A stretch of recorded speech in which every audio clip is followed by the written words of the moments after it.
गरीब की बेटी। ये कहानी है छोटे से गांव की, जहां एक छोटा सा परिवार रहता था। उस परिवार में वह अपनी पत्नी और 8 बेटियों के साथ रहता था। वे लोग ज्यादा पढ़े लिखे नहीं थे।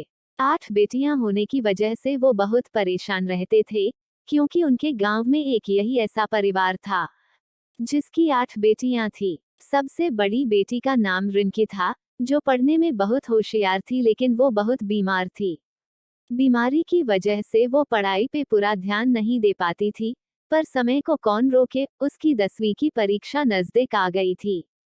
वो बीमार रहने लगी। उसे माता पिता ने परीक्षा देने से मना किया, लेकिन उसकी जिद थी कि वो परीक्षा देगी। उसने बहुत मेहनत की, बहुत पढ़ाई की, रात को जाग जाग कर वो पढ़ती थी। उस समय बिजली भी नहीं रहती थी, फिर भी उसकी निष्ठा छोटी नहीं हुई। वो चांद की रोशनी से पढ़ती थी, दिया को जलाकर पढ़ती थी, और जब परीक्षा की तारीख करीब आई तो पूरा गांव उसे परीक्षा नहीं देने जाने की जिद करने लगा, क्योंकि उसकी तबीयत खराब रहती थी। आखिर में परीक्षा आ गई। वो परीक्षा देने जाती है।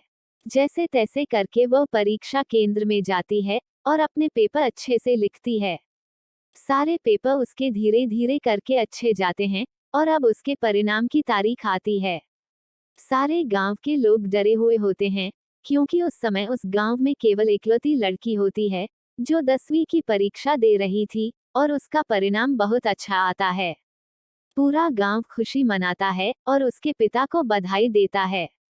उसे उसके अच्छे परिणाम के 50 रुपये मिलते हैं। उस पैसों से उसका इलाज होता है, और फिर उसकी अच्छी जगह पे शादी होती है। और तब से उस गांव में सारे गांव के लोग अपनी अपनी बेटी को पढ़ने के लिए पास के गांव में भेजने लगे, और वो लोग दूसरे गांव की बेटियों को भी उत्साहित करने लगे। सभी गांव वालों ने खुशी खुशी अपने बच्चों को पढ़ाई करने के लिए भेजना शुरू किया, और पूरा गांव आज खुशी से एक साथ काम करता है और अपने बच्चों को अच्छा काम करने के लिए उत्साह देता है।